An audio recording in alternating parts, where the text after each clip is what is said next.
Many are wondering what has kept Maxim on his feet under the barrage of punches released by Robinson during the previous 9 rounds. And yet, here Joey is, still boring in, still crowding. This is Maxim's best round by far. Not so much because his boxing has improved, but because Robinson is tiring. The crisp counter-punching of his earlier rounds is gone.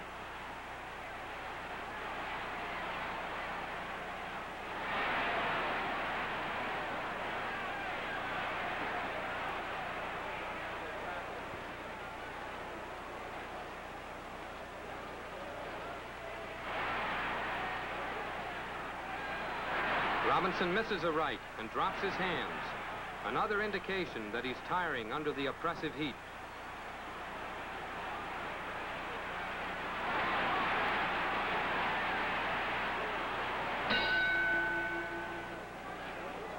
Here comes the flash card signaling round 11.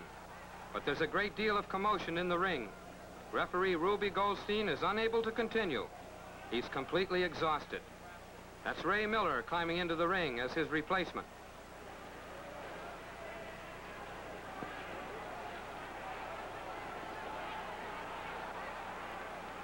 Ruby is so groggy he has to be helped from the ring by Dr. Alexander Shipp and led to a dressing room.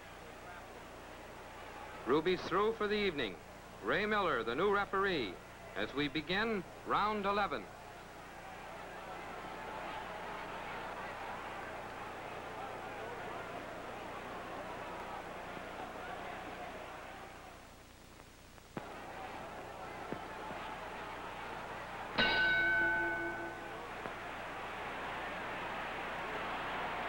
Robinson doing less moving now.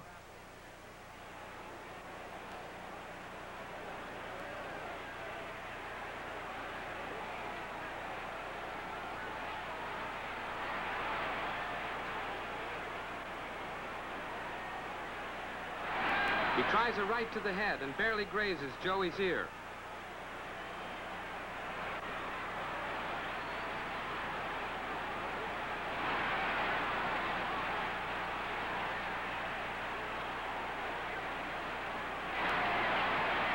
Maxim ties him up again.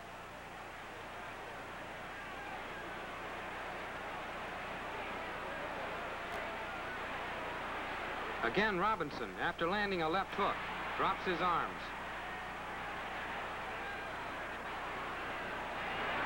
You notice, too, that when he goes backward, he lacks the agility he displayed in the early rounds.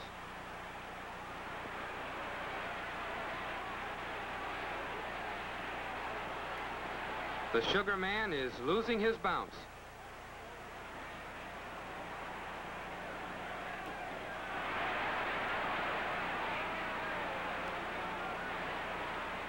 Robinson is not punching as often or landing as accurately as before.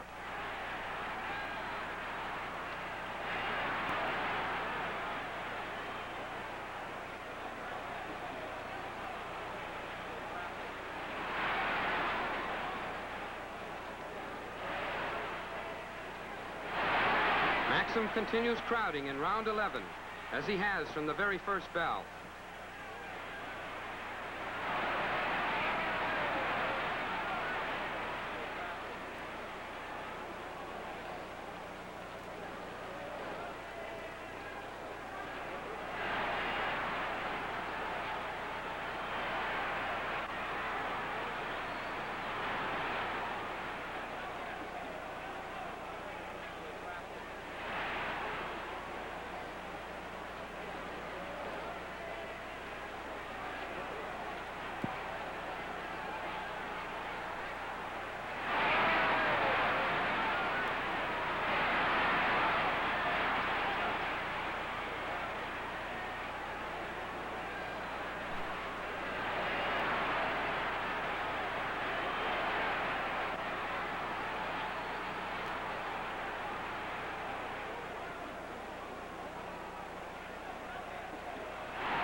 Robinson, a right to the head, then firing to the body.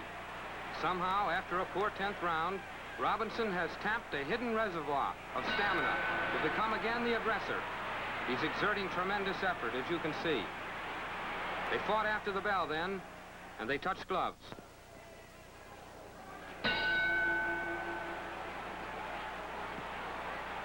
That's a mighty tired Robinson.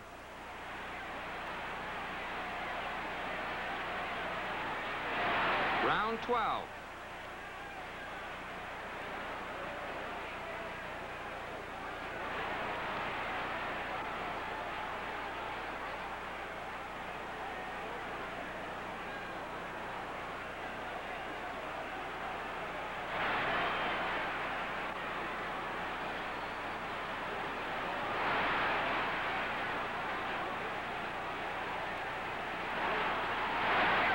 Robinson's legs appear about to buckle as he moves backward. We see all the signs of creeping exhaustion in Sugar Ray Robinson. You wonder why and how Maxim, who has suffered the most punishment in this fight, can continue to plod forward.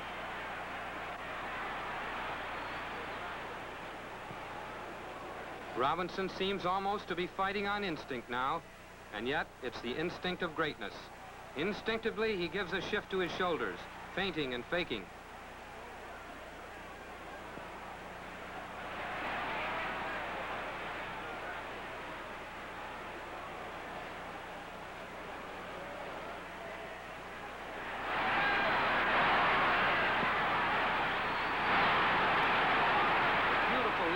Drives Maxim across the ring.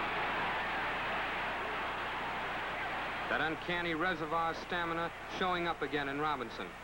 It's that same hidden strength that brought Sugar Ray off the deck to win over Rocky Graziano, and that helped him reclaim the middleweight title from England's Randy Turpin.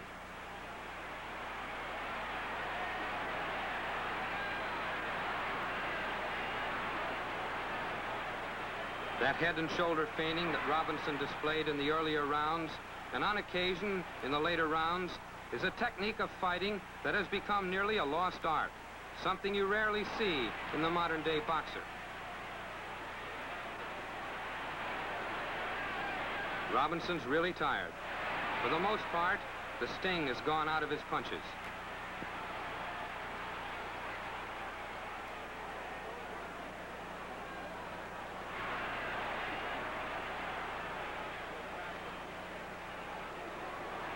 Maxim's like a bulldog in his determination to come to grips, to crowd, to throw his weight around.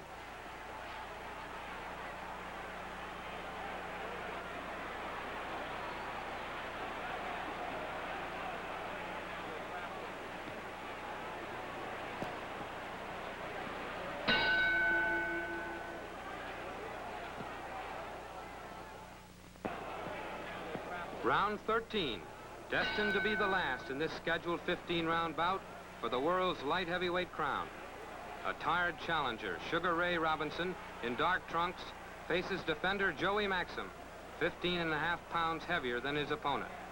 So far, Robinson's superior ring tactics have won him all but a few of the earlier rounds on the official scorecards.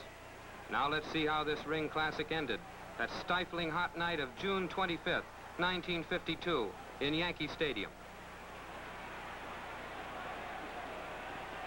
So far, Maxim has done little to win except stay on his feet, crowding all the way, displaying an unbelievable amount of stamina. Maxim bowls Robinson against the ropes and leans heavily on him.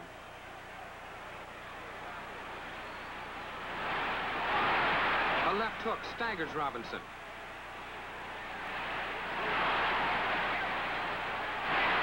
Ray misses a right by a wide margin. What little fighting Ray is doing now consists of desperation flurries.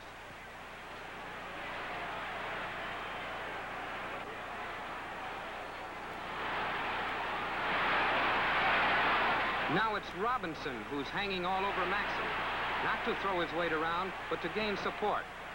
The heat has him. He'll hang on to anything to keep himself upright.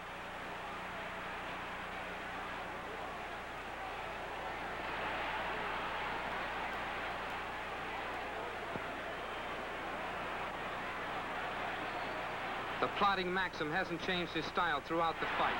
Even his hands are in the same position they were in round one, high, right under his chin.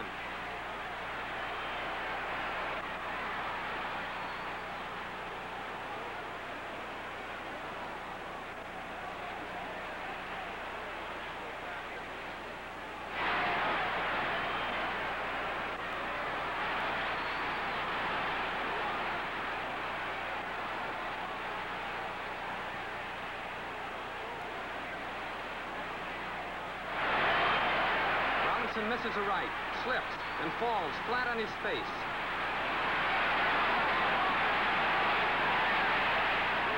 Watch him now. His legs are rubbery. He's standing flat on his feet. Maxim senses it and begins crowding more furiously than ever in his first real show of aggressiveness.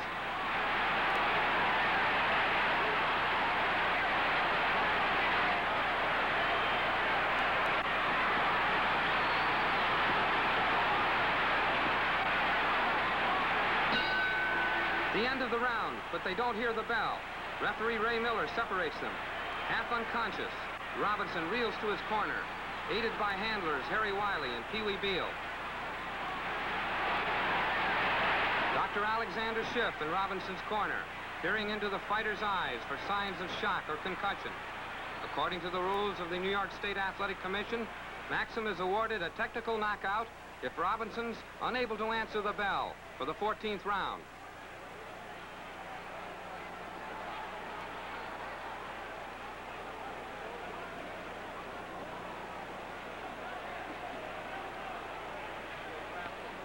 It's all over. Joey Maxim retains the title, light heavyweight champion of the world.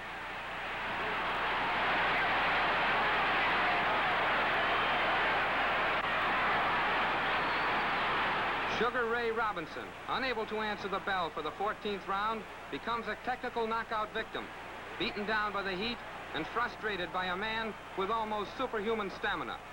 Just 2 rounds, just 6 minutes away from joining the ring's charmed circle of Triple Crown winners, Robinson was stopped for the first time in his career.